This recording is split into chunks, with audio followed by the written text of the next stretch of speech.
ठीक है, देखिए सर्विस कॉस्ट वाला जो पीडीएफ है, meaning, scope, factor, service industries, ठीक है, ग्रुप में है हम लोग। तो मीनिंग ऑफ सर्विस कॉस्टिंग, ठीक है, तो जब हम लोग सर्विस का जब कॉस्ट निकालते हैं, या दूसरा नाम इसका क्या है, ऑपरेटिंग कॉस्टिंग, है ना। तो ये मेथड है कॉस्ट निकालने का, ठीक है, जो फॉलो होता है, जो हम लोग को क्या ऑर्गेनाइजेशन क्या करती है, सर्विस प्रोवाइड करती है, गुड्स नहीं, है ना, टैंजिबल गुड्स नहीं, मतलब जो प्रोडक्ट होता है जैसे टीवी, फ्रिज, रेफ्रिजरेटर, ये सब, मतलब वो सब नहीं, क्लियर है, ठीक है, सर्विस देती है। तो इसमें हम लोग क्या निकालते हैं, ये हेल्प करता है हम लोग को कैलकुलेट करने में cost per unit of service, जैसे पर पैसेंजर किलोमीटर ट्रांसपोर्ट में, जैसे बस में ट्रैवल कर रहे हैं तो वो लोग सर्विस दे रही है ना, कि उतरते हैं आप और बस भी दे देती है, लीजिए लेके जाइए घर, नहीं ना, आप बैठे यहाँ से सिमडेगा से रांची गए तो बस वो सर्विस ही ना लिए आप, कि सीट भी लेके चले गए साथ में, नहीं ना, नहीं सीट लिए, नहीं बस लिए, सर्विस लिए। उसी तरह फिल्म देखने गए तो फिल्म देखे, कि हीरो लोग को ही बोलते हैं अब चलो पूरा कास्ट चलो, अब वैसा नहीं, ठीक है, या सिनेमा हॉल को तो उठा के नहीं लेके जाते हैं, ठीक है, कुछ नहीं है वैसा। तो ये सब क्या है, मतलब आप एक्सपीरियंस ले रहे हैं, उसका सर्विस ले रहे हैं, ये वाला फैसिलिटी को हम लोग इसमें क्लासीफाई करते हैं सब, ठीक है।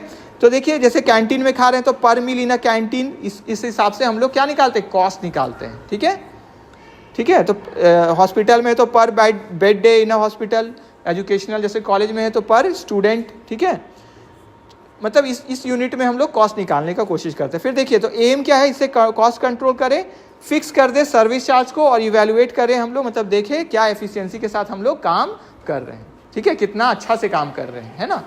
अब देखिए इसमें स्कोप है, फिर स्कोप क्या है, क्षेत्र, ये इसीलिए टॉपिक डिस्कस करें क्योंकि सिलेबस में आपका लिखा हुआ है डिट्टो टॉपिक, तो हम लोग को पता होना चाहिए, शॉर्ट नोट्स आ सकता है, लॉन्ग नोट्स में आ सकता है, तो पहले वो भी पता होना चाहिए। फिर देखिए ट्रांसपोर्ट अंडरटेकिंग, क्या लिखा हुआ है कि सर्विस वाला लगभग हर सर्विस इंडस्ट्री में इसका कॉस्टिंग का यूज़ होता है। इंक्लूड क्या क्या होता है इसमें, ट्रांसपोर्ट अंडरटेकिंग्स, मतलब जहाँ पे पैसेंजर ट्रांसपोर्ट होता है या गुड्स ट्रांसपोर्ट करते हैं, ट्रक भी तो सप्लाई करते हैं ना, वो लोग गुड्स को ट्रांसपोर्ट करते हैं, और बसेस ये सब मेनली पैसेंजर्स है ना। पब्लिक यूटिलिटी सर्विसेज, जो लोग जैसे सरकार जो दे रही है हम लोग को सुविधा, जैसे electricity, water supply, gas supply. इसी तरह हॉस्पिटल का लिखा है, एजुकेशनल का लिखा है, होटल्स और अलग अलग, और ये यहाँ पे क्यों लिखे हुए हैं, ठीक है, ये आपका डायरेक्ट सिलेबस में लिखा हुआ है, इन सर्विसेज के बारे में आपको पता होना चाहिए। क्लियर हो गया, तो सबका यूनिट लिखा हुआ है ना, कि क्या आपको कॉस्ट पर यूनिट कौन सा निकालना है, क्लियर हो गया सबको। जैसे ट्रांसपोर्ट वाला में क्या है, पैसेंजर ट्रांसपोर्ट में उसमें देखेंगे या गुड्स ट्रांसपोर्ट, तो आगे हम लोग पढ़ेंगे कि कैसे इसका निकलता है। इसी तरह पब्लिक यूटिलिटी का है, हॉस्पिटल का है, एजुकेशन इंस्टीट्यूशंस, होटल्स, कैंटीन्स, ठीक है, IT and BPO, business process outsourcing होता है बीपीओ, या केपीओ क्या होता है, नॉलेज प्रोसेस आउटसोर्सिंग, बाद में आप सर्च करके भी देख सकते हैं, ठीक है। फिर बैंकिंग और फाइनेंशियल सर्विसेज किस में होता है, और एयरलाइंस या टूरिज्म किस में होता है। जैसे आईटी और बीपीओ का देखिए किस में, कॉस्ट पर प्रोजेक्ट या पर क्लाइंट, कितना इनको पड़ रहा है उसका कॉस्ट, ठीक है, टोटल कॉस्ट, मतलब जितना भी कॉस्ट है डिवाइड कर देंगे कितना क्लाइंट है, तो एक क्लाइंट का आ जाएगा, है ना, क्लियर है सबको।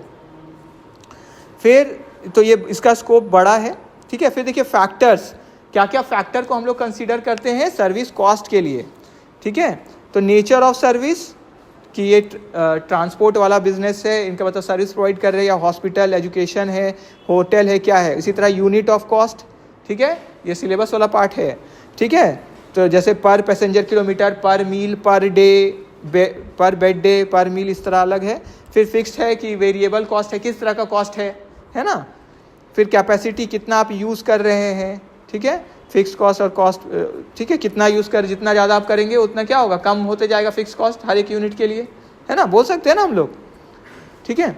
तो इसी तरह अलग अलग है, पीरियड ऑफ कॉस्टिंग है, ओवरहेड्स एलोकेशन है, क्योंकि आप लोग थ्योरी ऑलरेडी पढ़े हैं तो हम पूरा उसको नहीं कर रहे, बस सिलेबस का पार्ट है इसलिए हम उसको टच करके जा रहे हैं, ताकि कम से कम आपको आइडिया हो कि हाँ इसको हम देखे हैं और ये है इसके अंदर। नेक्स्ट नीचे आइए आप, सिंपल टर्म्स। अच्छा, उससे पहले क्या था, प्राइसिंग पॉलिसी, प्राइस आपको पता चलता है, और एफिशिएंसी ऑफ ऑपरेशंस भी। फिर सिंपल टर्म्स में देखिए मीनिंग वाला जो वही चीज़ जो है वो शॉर्ट में बताया गया है, ठीक है। It tells us the cost of providing a service, कितना कॉस्ट है। स्कोप में कौन कौन सा टाइप्स है सर्विस इंडस्ट्रीज का, ठीक है, और सारा ही लगभग है, ठीक है। फैक्टर्स में नेचर ऑफ सर्विस क्या है, यूनिट ऑफ कॉस्ट, ये सब अलग अलग जो अभी देखें। अब इसके अलावा आपके सिलेबस में लास्ट में लिखा हुआ है any other contemporary service industry, syllabus का पार्ट है आपका।